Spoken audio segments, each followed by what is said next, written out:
Hello and most welcome to Heidegger 1711 of the series. We will today continue with Edmund Dain's article, An Attitude Towards a Soul, Wittgenstein, Other Minds, and the Mind.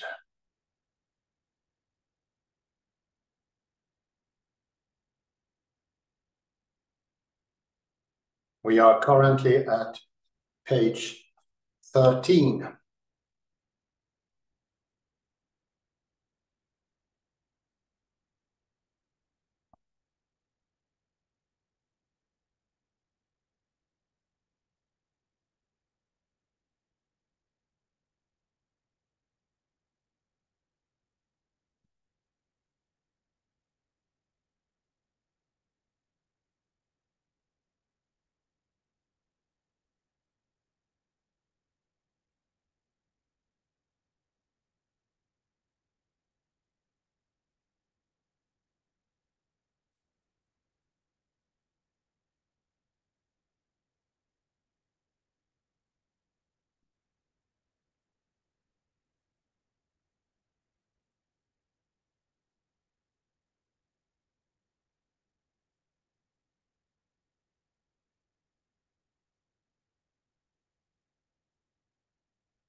And we were talking about an attitude towards and an opinion that, an attitude to, an attitude that. And I checked it out a bit. Seems that Ian McGilchrist is also talking about attitude or a particular posture, and that classical physics is a peculiar or a particular posture of sorts.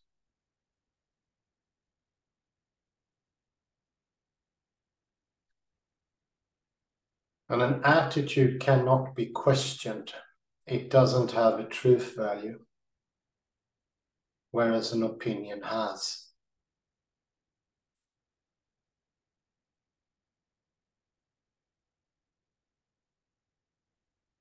And this is, of course, a very important underlying difference.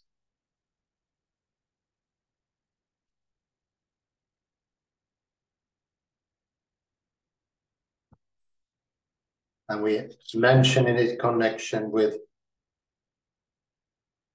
a wriggling fly in contrast with a stone.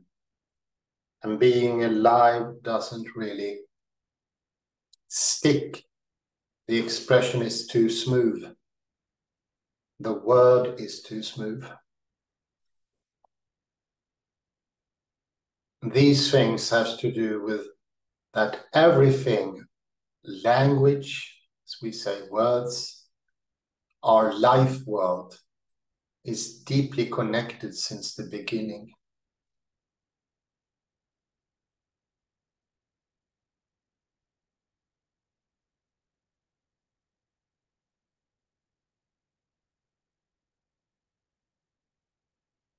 We are not flown here to this earth from a strange other place. We have always already been here, to use a Heideggerian phrase.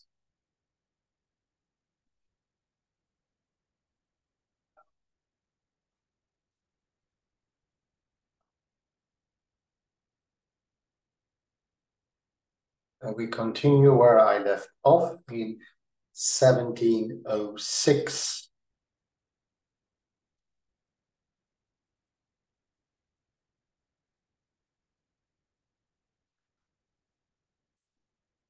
In the second paragraph of section 284, Wittgenstein connects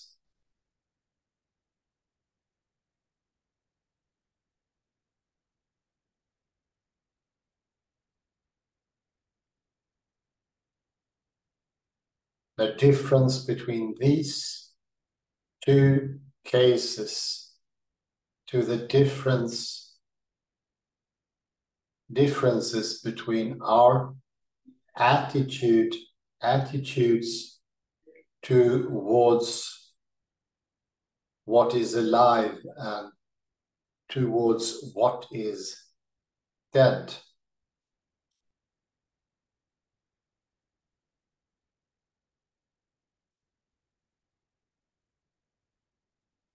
Like a stone and unlike a living thing. A corpse does not provide any footholds for our concept of pain.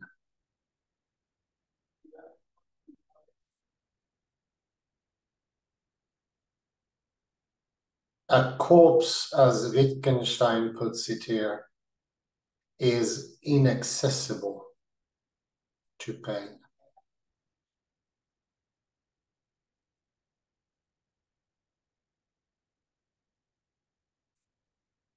The difference in those attitudes Wittgenstein describes in terms of the fact that all our reactions are different.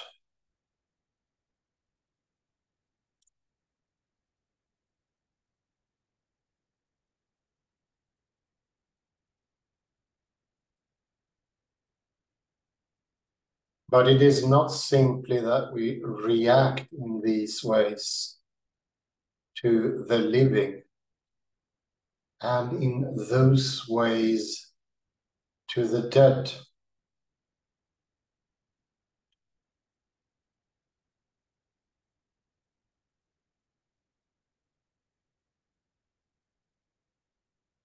Just as the contrast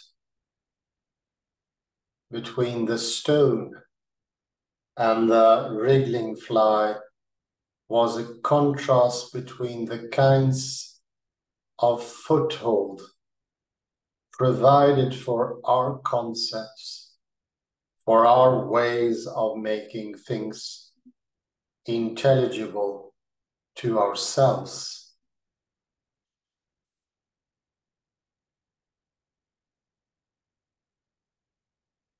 And so between the kinds of things, it makes sense to say in relation to each.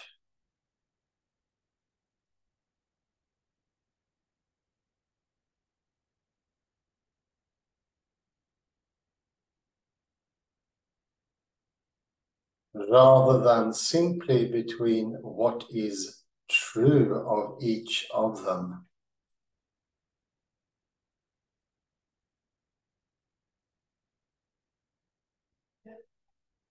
The differences between our attitudes are not simply a matter of reacting one way or another,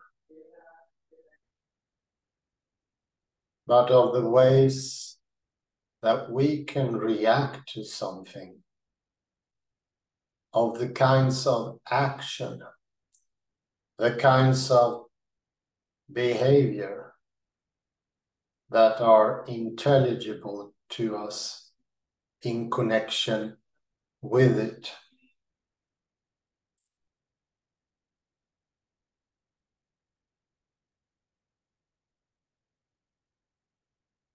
Given the concepts we have and the footholds they do or do not find there.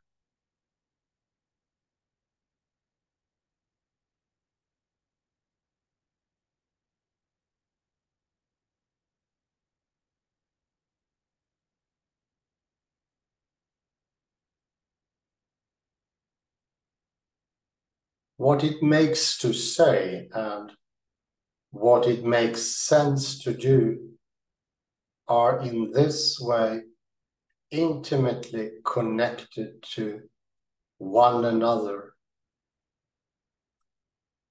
not simply because what we can say is a part of what we can do,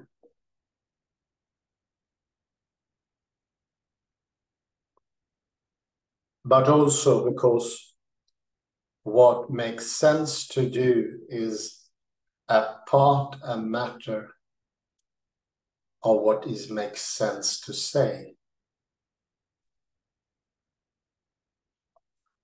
That is, it is a matter of what we can intelligibly say about someone's behavior and how we can make sense of what they do.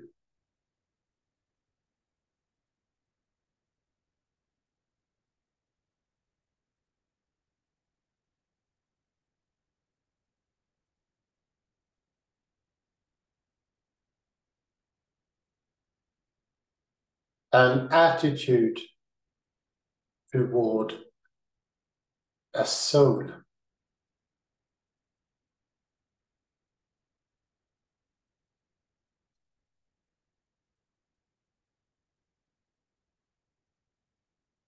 One might think of our attitude towards something then as a matter of the grammatical space that the thing occupies, the space of possibilities within which we conceive it, or within which our interactions with it take place.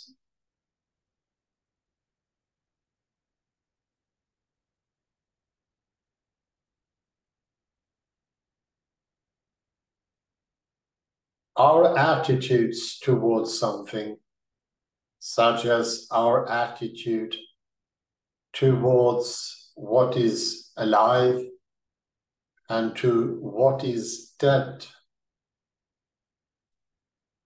or towards a human being or a soul,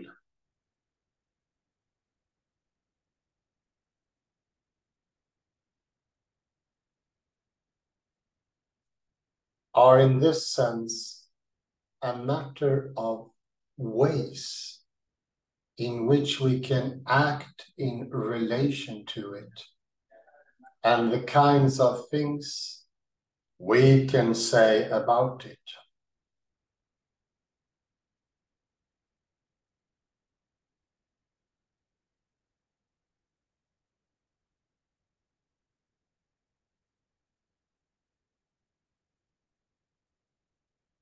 They are a matter of the kind of behavior and the kind of talk that gets a foothold in connection with it, or to which it is accessible or inaccessible,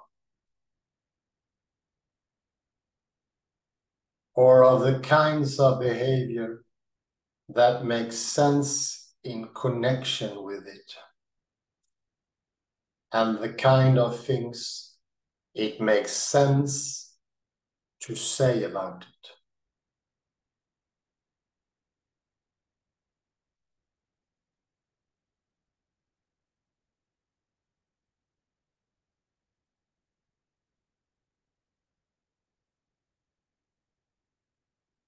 I said above that our attitudes in this sense are not simply a matter of what we do, of how we do in fact act on any given occasion,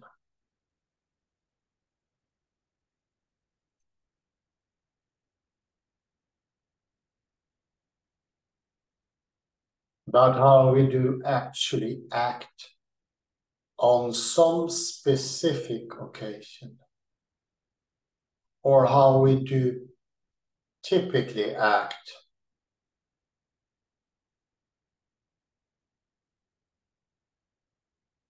such as our typical responding to another's pain with pity rather than with indifference. For instance,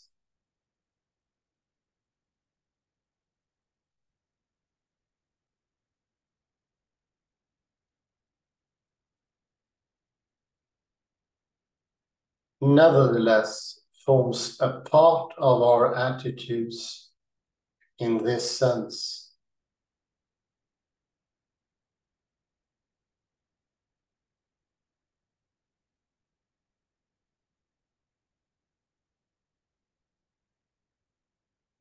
The two are not entirely independent of one another.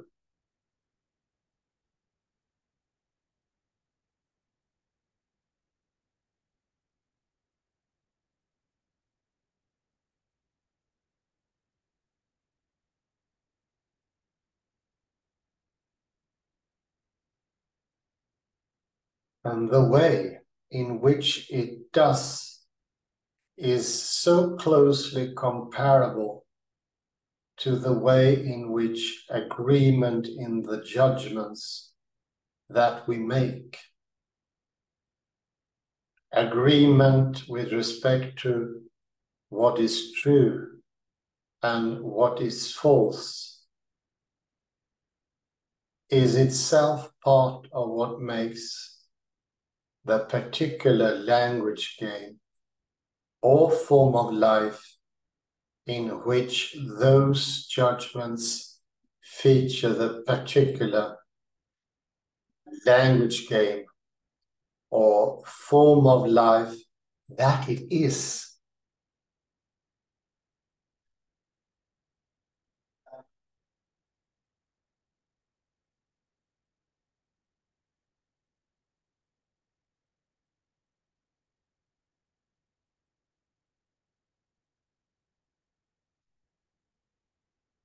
So it is not, for instance, that in failing to respond to another's pain with pity, in denying them our pity,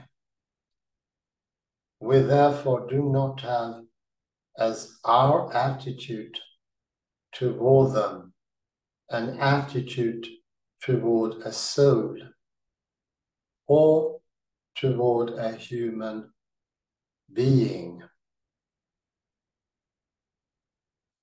and so fail in this sense to recognize their humanity.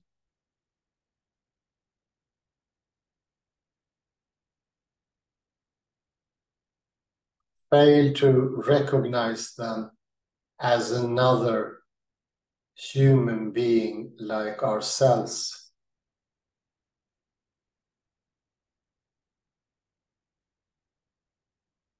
That attitude is equally present in our denying them our pity when they are in pain. For our recognition that they are the kind of thing from which pity can be withheld, as well as to which it can be given.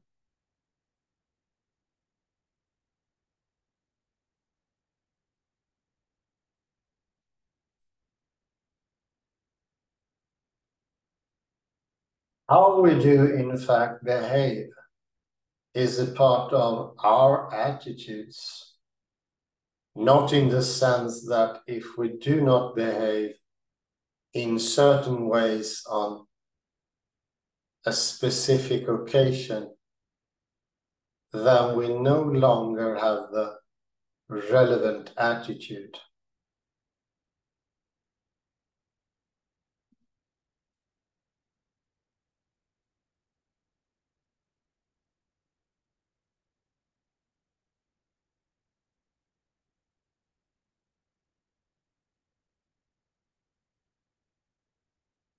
How we act or behave is a part of our attitudes, in the sense that if we did not typically or did not ever respond to another's pain with pity,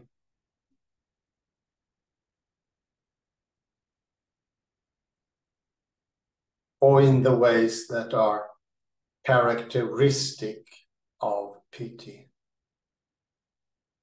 our attitude, our form of life would in fact, to that extent, be a different one.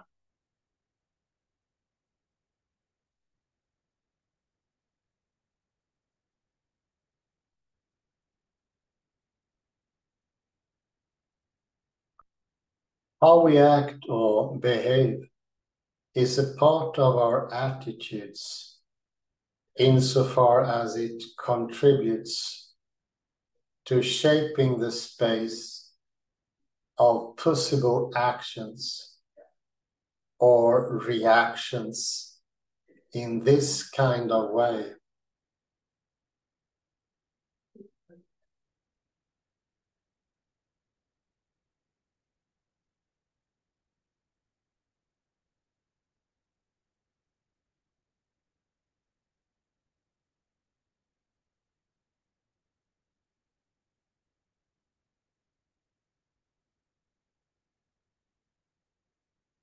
Our having an attitude towards a soul or towards a human being, then on the understanding of what having an attitude towards something involves, that I have been developing here, is a matter of the ways in which we can and do act or behave in relation to a soul, to another human being, and the kinds of things that we can say about them, given the footholds required by and provided for our concepts.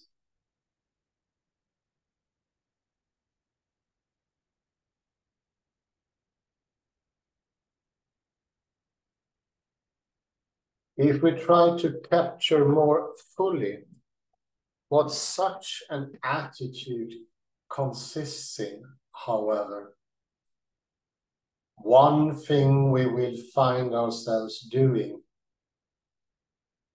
I think,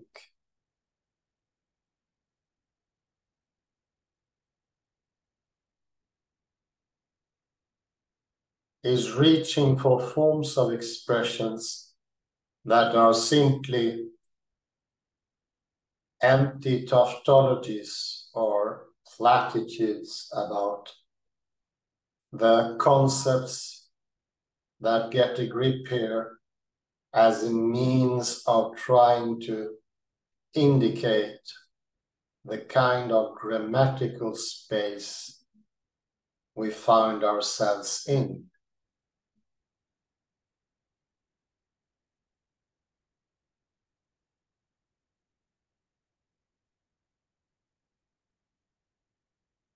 As a means of indicating the kinds of things that can be said of another human being, and the forms of behavior that such forms of expression thereby make available to us in relation to them.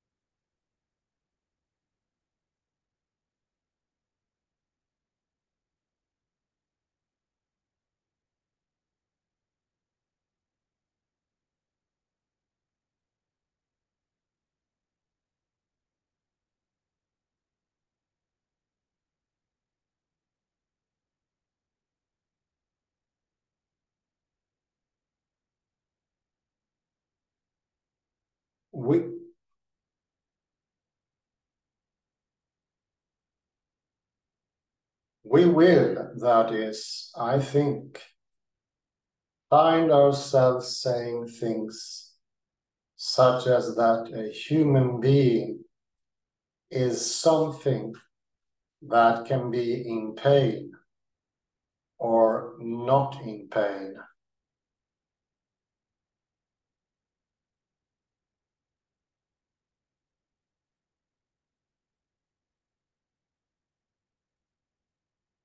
Can be pitied or not pitied. Can be conscious or unconscious. Can be awake or asleep.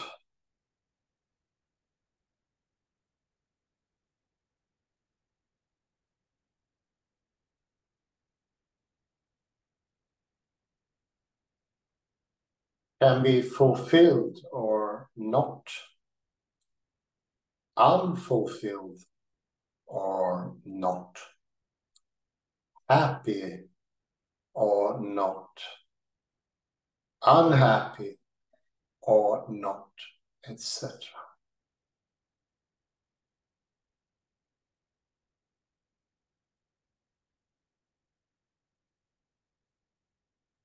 All the kinds of things that we would point to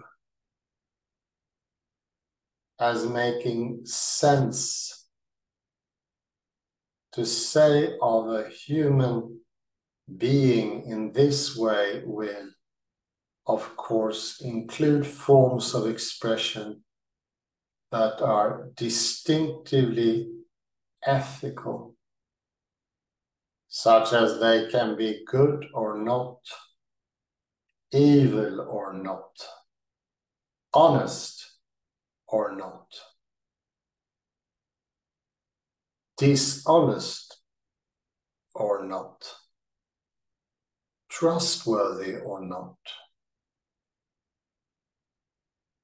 honorable or not, cruel or not, and so on and on.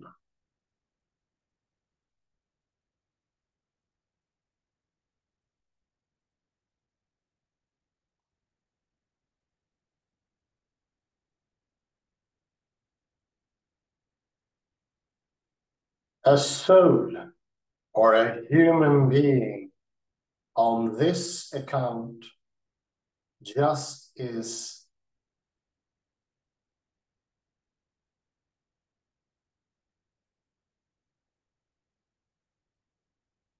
what stands at the center of these forms of expression and the kinds of action and behavior that they make available or intelligible to us.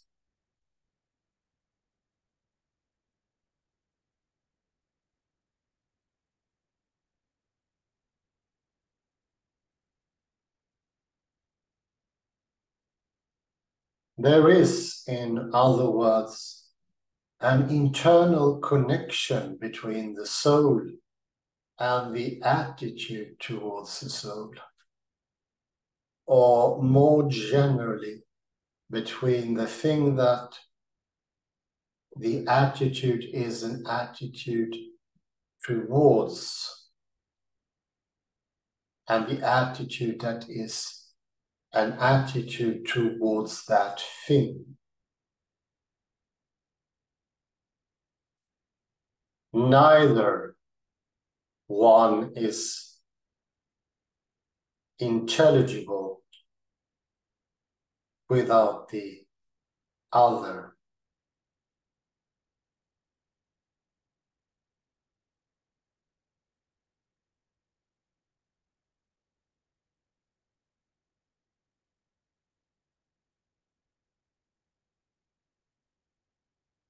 That might make it sound as if our attitudes, such as our attitude towards a soul, are simply arbitrary or accidental, as nothing in the world justifies our acting and talking in this way, as if our attitudes have no grounds in the ways things actually are, independent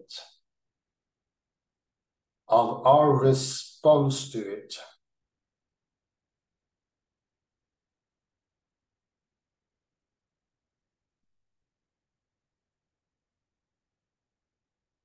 And that is, to some extent, quite true.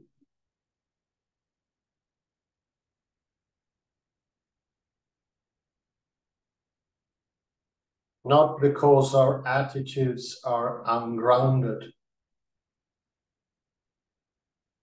for our attitudes are grounded in the footholds of the world, provided for our ways of acting and talking. But because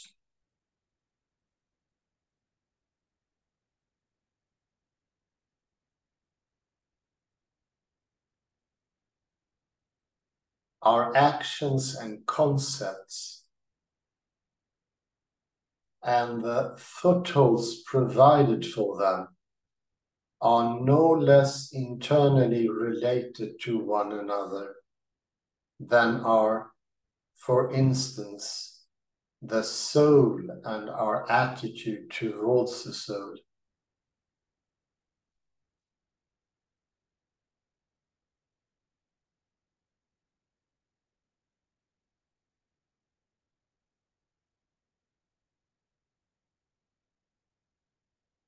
As a result,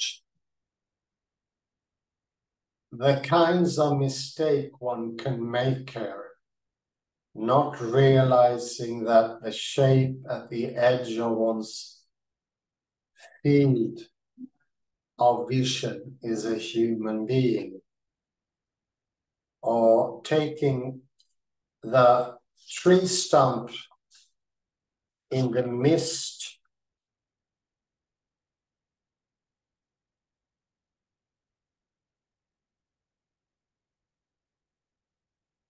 to be a person, for instance.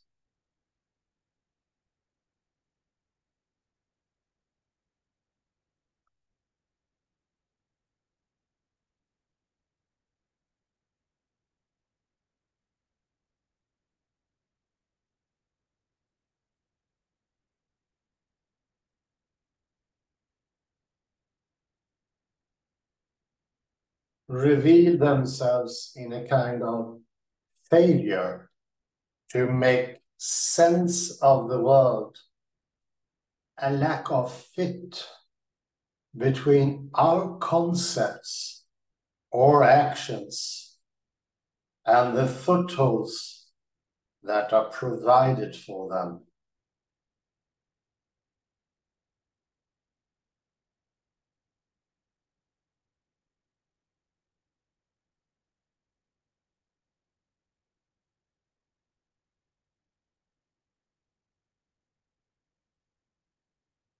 They are not straightforwardly a matter of having a false opinion,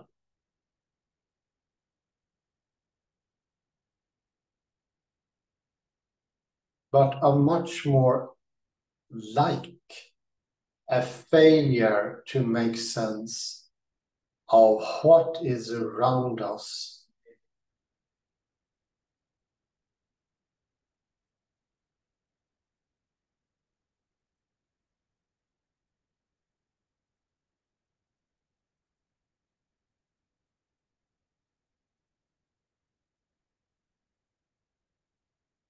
As a result, the kind of experience we have in realizing such a mistake is akin to the sudden dawning of an aspect.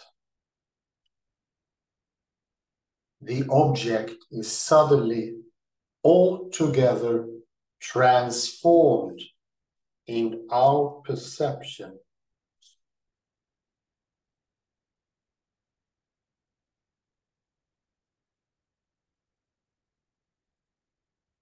Belief. I want to return now to the idea of a belief and to the question that I began with about what is involved in the believing that other human beings have minds or souls or are conscious beings and not automata.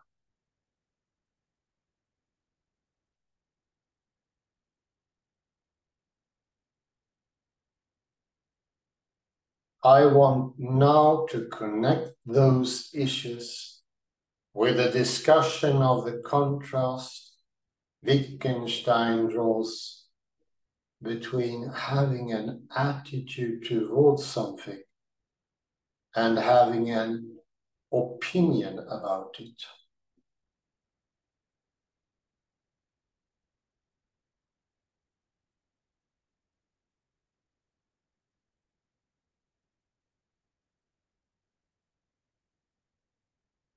One way of understanding that contrast would be to take an opinion simply to be equivalent to.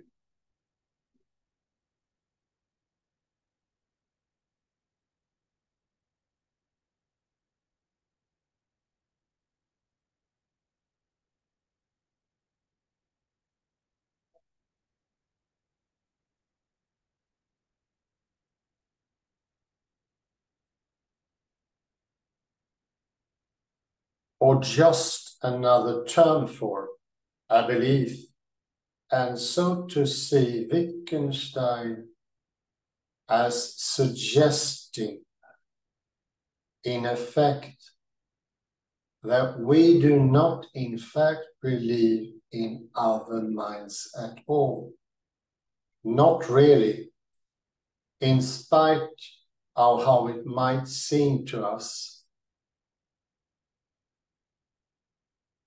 since recognizing another person as another person and not merely as an automaton is a matter of our having a certain attitude towards them, not of our having an opinion or belief about them. So we might see Wittgenstein in this way as responding to the problem of other minds by denying that we really believe in other minds at all.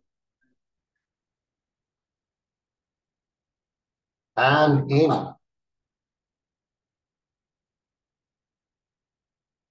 in this way, escaping the problem of showing how such a belief can be justified.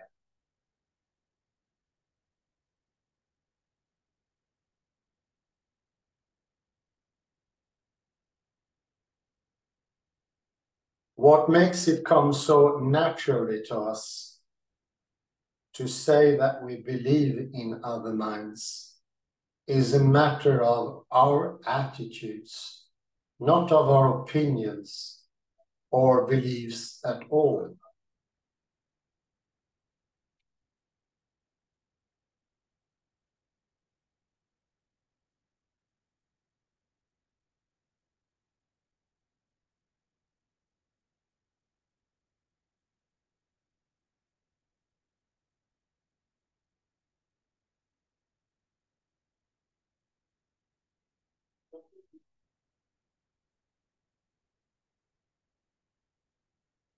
The way of understanding Wittgenstein's contrast between attitudes and opinions, and the way in which it translates into talk about beliefs might be encouraged by Wittgenstein's reluctance,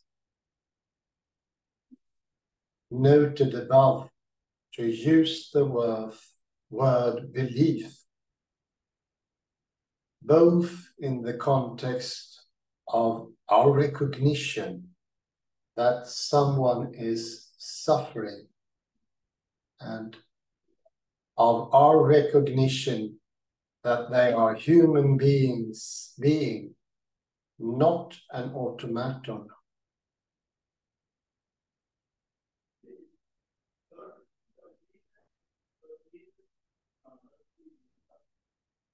But that reluctance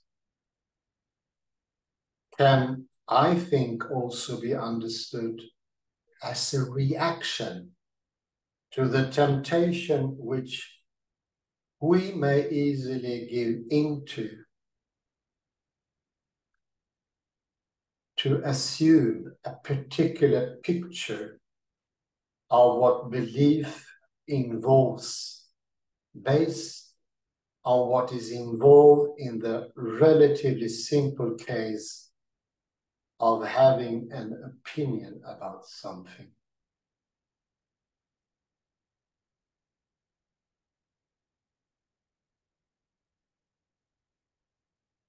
And to let that picture constrain our thinking about what it is to believe that other human beings have minds too.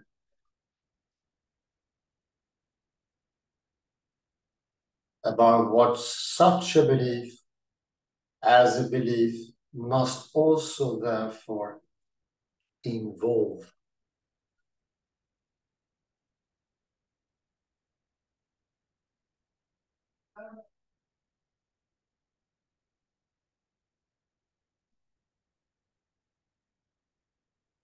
In response to such a temptation, Wittgenstein's distinction may be a useful way of not rejecting the idea that we believe in other minds entirely, but of rejecting the application of a particular picture of what belief involves, or of what it must involve.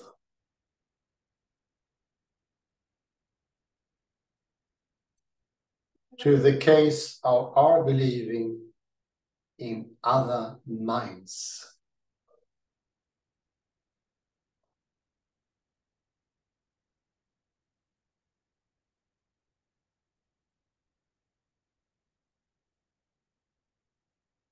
In that way, it is like the use of an alternative notation that Wittgenstein suggests may be helpful in enabling us to look again what we thought we knew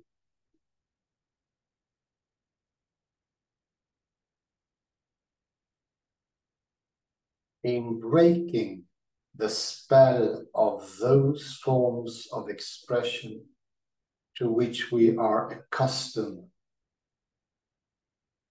and so in enabling us to look and see what form belief actually takes here in this particular kind of case.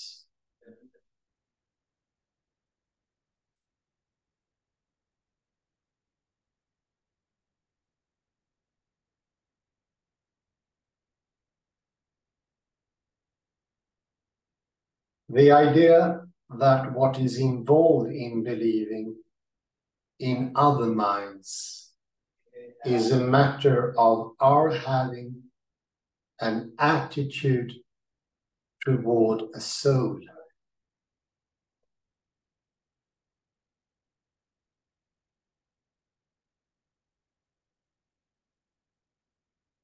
Understood in the way in which I have been suggesting that idea should be understood.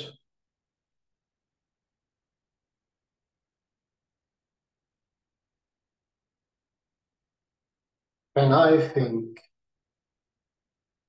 account for those features of our belief in other minds that make it seem so different from some other things that we call belief,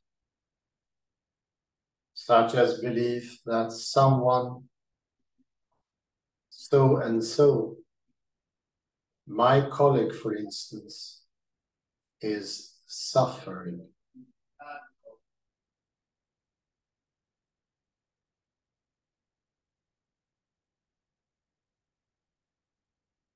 The belief we saw was a belief about a specific individual, about whom it could be true or false.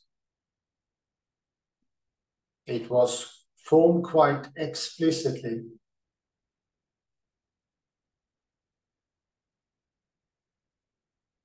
at some point during my encounter with them, in response to certain evidence, such as her rubbing her temples and groaning, and it involved a claim that was at least potentially informative to others too.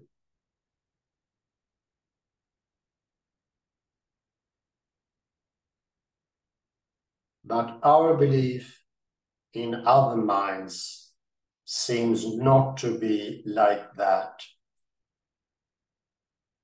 And this understanding of what an attitude involves can help us to see why, since what such attitudes involve are not opinions about an individual, but the grammatical framework within which we can form opinions about an individual.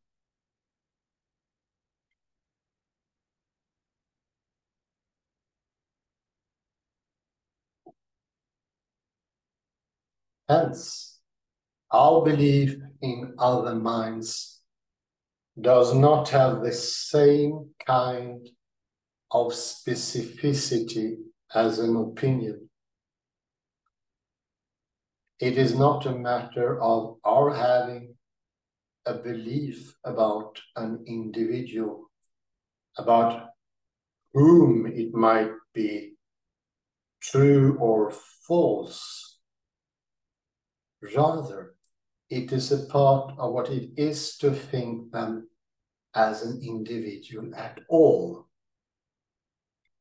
And hence, too, it is not a matter of belief.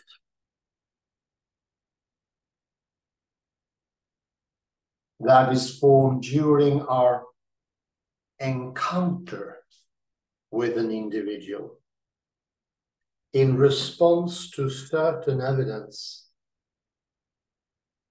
or of a claim that we might potentially inform others of.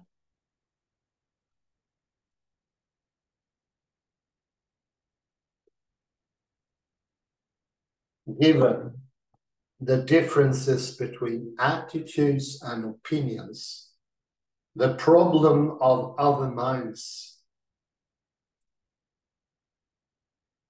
the problem of justifying our belief in other minds, are providing some evidence that would establish that such a belief were justified, seems misguided.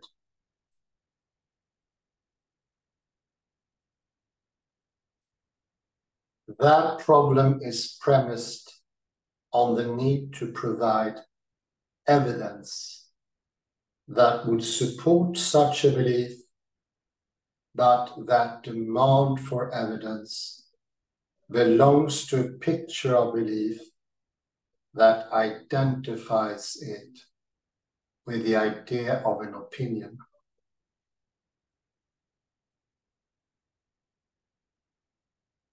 It takes for granted the idea that we are dealing with something like an opinion,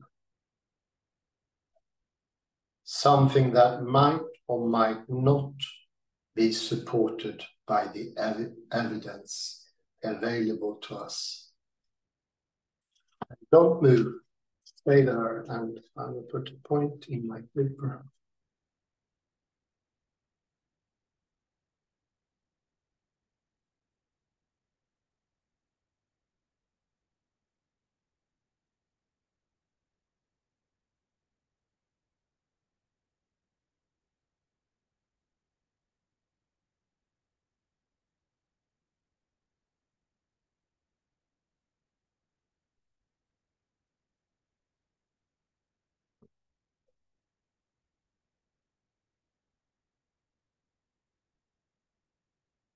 I'll have a look at some quotes here. The text was spectful with them.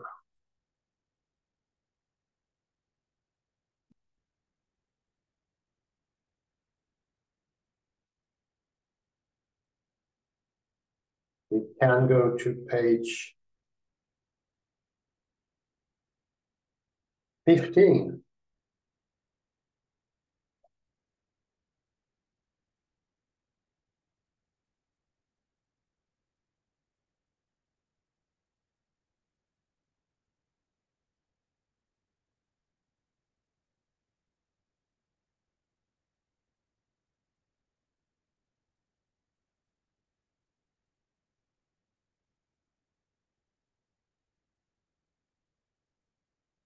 And line 4 is a little hint of what is meant here by attitude. How we do in fact behave is part of our attitudes, not in the sense that if we do not behave in certain ways on a specific occasion, then we no longer have the relevant attitude.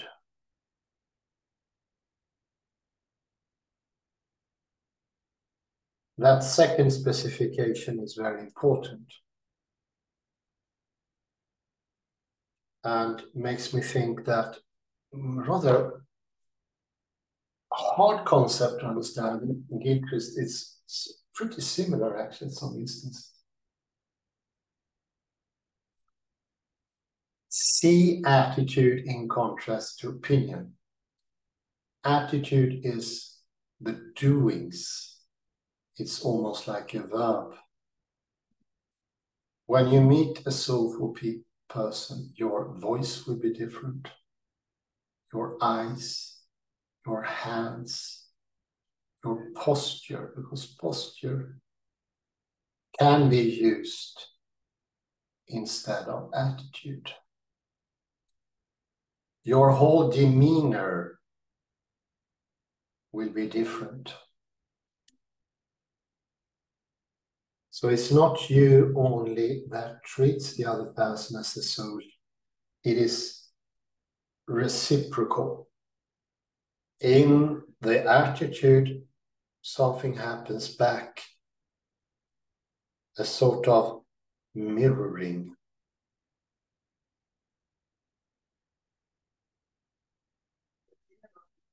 And that happens directly. It's a choice of action, and nobody would call a choice of action for an opinion. Maybe it's based on opinion, possibly, but it's not an opinion in itself. Another helper here is to think we are not through into 2023 at the 29th of July there is connectedness backwards that modern man are simply not aware of. The 100,000 years that happened before is still alive in our words. Maybe the millions of years still in the words. We didn't get language yesterday. This is also another helpful aspect. We have always already been here and try to stretch that to really get into the we are always here, and the modern attitude, having knowledge only for a couple of years, is on the other end of this. This is wisdom. The other thing is possibly information or some similar. Let's go to the next one. Page 16.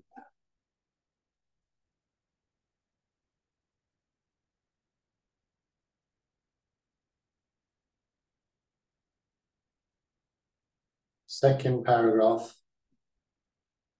is very telling. Thank Dain for that one. A soul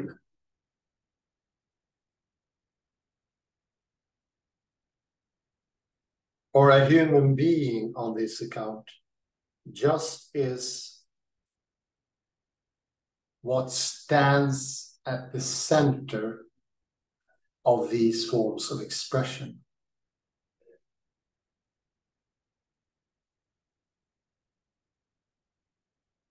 And the kinds of action and behavior that they make available or intelligible to us.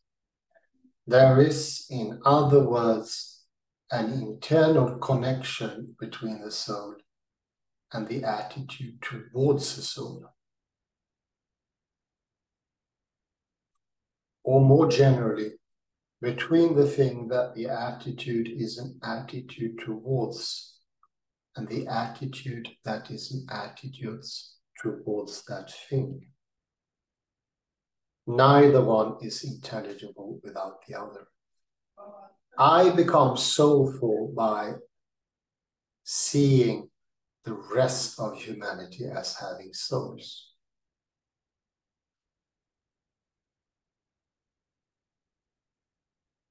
That's the short version of this. So what you project outward is what you directly get back. Something that Derrida and Rudolf Cachet called mirroring. And that happens directly. Doesn't take any time.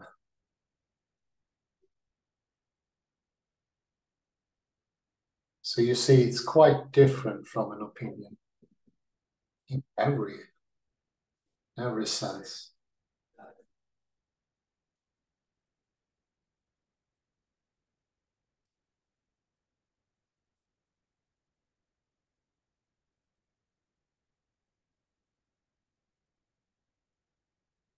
And further down is an important sentence beginning with and.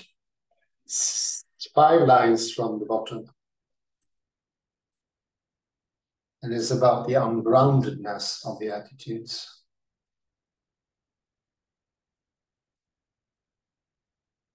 And admittingly here, and that is to some extent quite true, not because our attitudes are ungrounded, for our attitudes are grounded on the footholds of the world, provides for our ways of acting and talking, because our actions and concepts and the footholds provided for them are no less internally related to one another than are, for instance, the soul and our attitude towards the soul.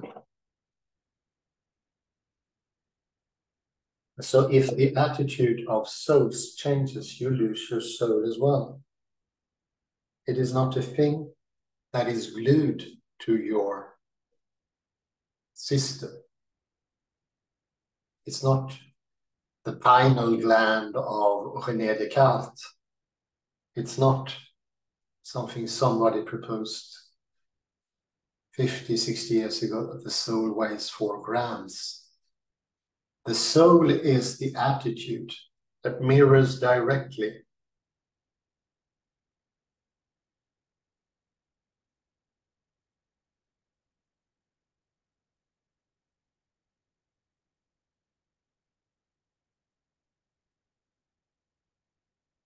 act soulfully, one could say also. In compare, maybe I suggest myself walking gracefully will make the words be more graceful. And that's no joke. This is exactly how we are now looking at perception in the science of cognition. It's more in the lead of fractal.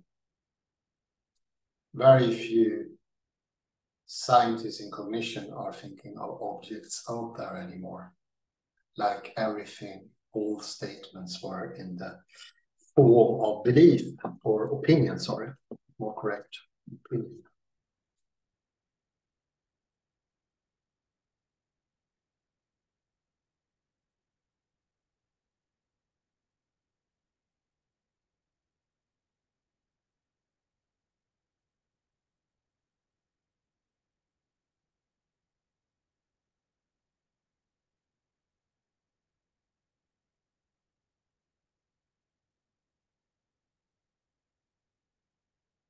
So on top of the page 17 here, we have, as a result, the kinds of mistake one can make here, not realizing that the shape at the edge of one's field of vision is a human being, or taking the tree stump in the mist to be a person, for instance, reveal themselves in a kind of failure to make sense of the world. A lack of fit between our concepts or our actions and the footholds that are provided for them. This same very question was handled by the Greek, and their solution was much less rewarding than this, because their solution led to the establishment of a Platonic world. Here, we get more into the quantum world.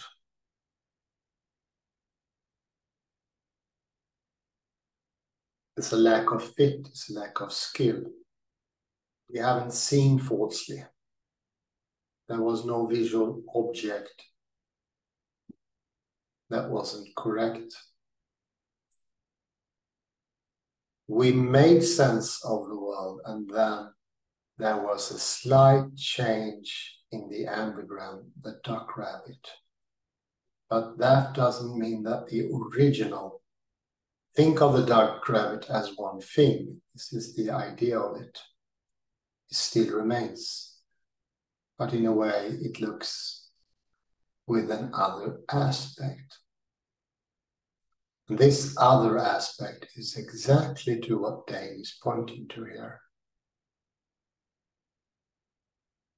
And therefore, we don't have true or false. It's still there.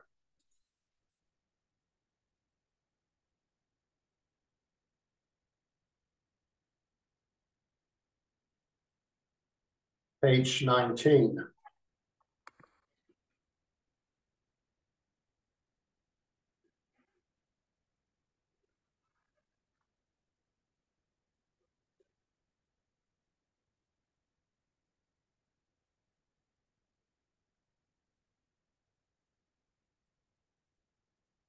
It's a sentence begin with hence, and I think that's quite informative. It's like 15 lines down. There you have it. Hence, yeah, very good. Hence, our belief in other minds does not have the same kind of specificity as an opinion. It is not a matter of having a belief about an individual, about whom it might be true or false. Rather, it is part of what it is to think them as an individual at all. And hence, too, it is not a matter of belief that is formed during an encounter with an individual in response to certain evidence, or a claim that we might potentially form others of. There is a grand difference. It takes some time to develop it, but it changes everything.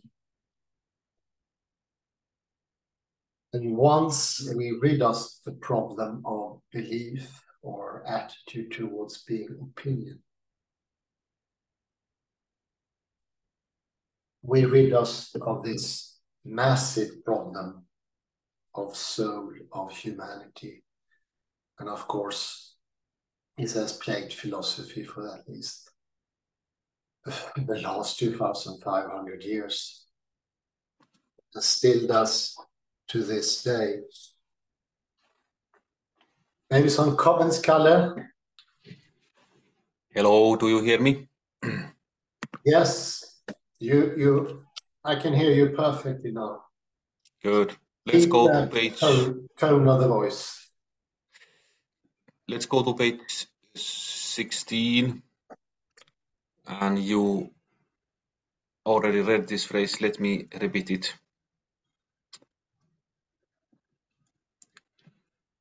And that is to some extent quite true. Not because our attitudes are ungrounded, but our attitudes are grounded in the footholds the world provides for our ways of acting and talking. Here, the author of this article, Edmund Dain, probably takes the word footholds in a metaphoric way. But we could also take it in a more literal way. Let's say we discussed the concept of Chinese room a few days ago, and this is related to computers. Artificial intelligence, they do not have a literal foothold in the world because they don't have feet. Some do have, for instance, this Swiss constructor, what was his name, Wolf. He was able to construct a computer, robot that is able to walk. Ah, you mean Rudolf Pfeiffer? Yes, Rudolf Pfeiffer. Yes, indeed. yes, and it's so interesting because it doesn't have an inside. So it's very different from the idea of Chinese room or insideness. It's a very good example, actually. Very good. And in Rudolf, what is his name, Pfeiffer, he emphasized that the memory or the capacity of the robot comes from the memory of each step. So it doesn't have an intelligence, so to say, metaphysical intelligence, or so the movement is memory, movement is intelligence. That was Pfeiffer's point. Yeah, the movement is much more complicated than any computer could be. He proved that by calculation. So in order to understand, remember, it has to be the movement. It's fractal. It's one hint there. And it can contain an infinity of knowledge, so to speak. So yeah, very good, very good. I see what you mean. And so here comes in the concept of foothold, in the foot, to have a foothold. That's okay. The robot that Pfeiffer constructed, it does have a foothold in the world. Yeah, definitely. On the other hand, the computer, even though it might have artificial intelligence, doesn't have foothold in the literal sense. No, nothing. It doesn't have anything.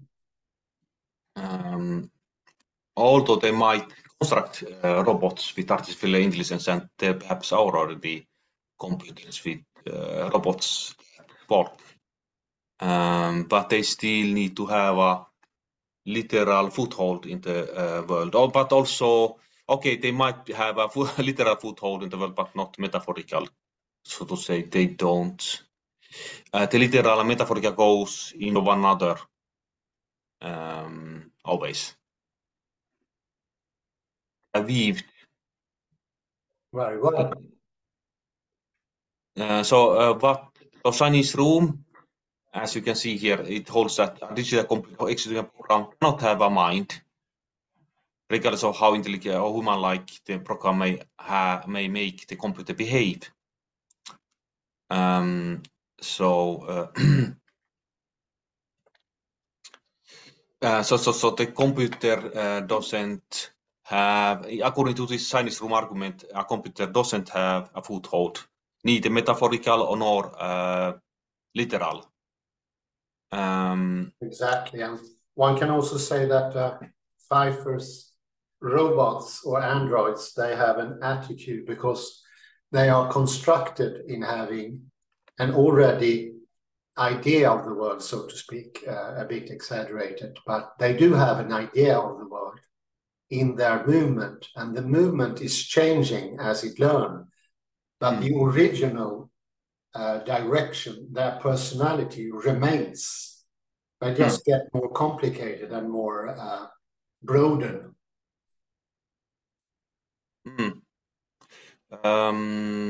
So let me see. That was something I wanted to look up here.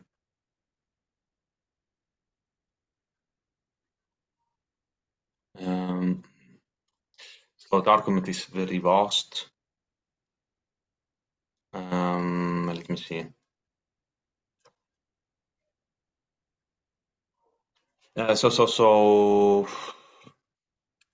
We observed a few days ago that Searle made the computer into a. So Searle believes, so to say, in. He does. So the Chinese room means that. How do we understand the Chinese room? Chinese room is a self-contained space. Yes, it's supposed to be with no connection to the rest of the world, which begins the problem, so to speak, very well.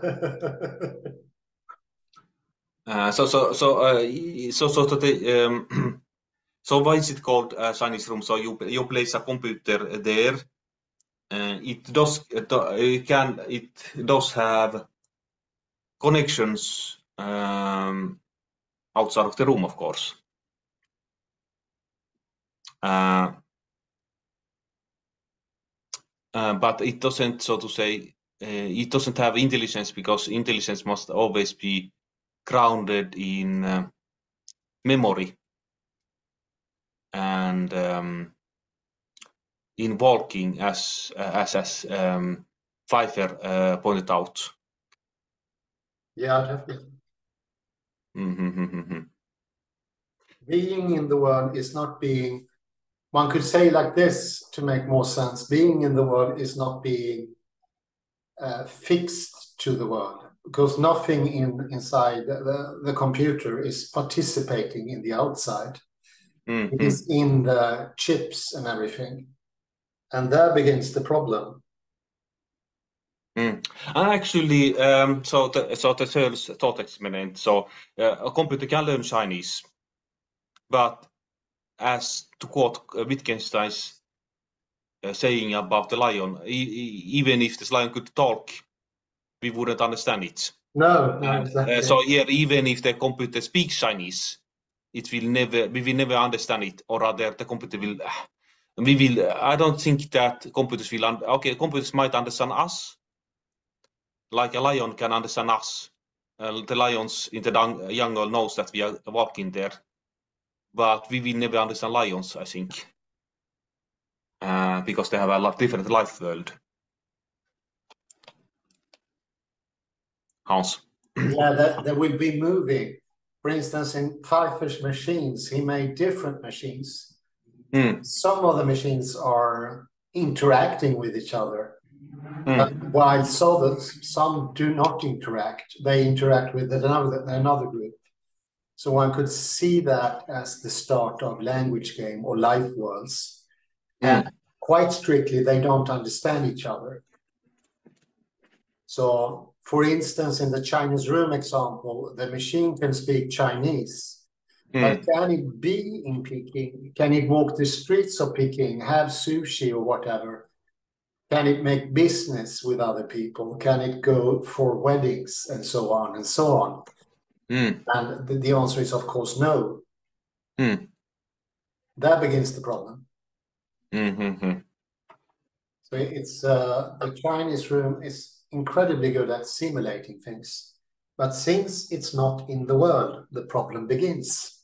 And the world is extremely big. And I think that the biggest problem with AI is that the feelings.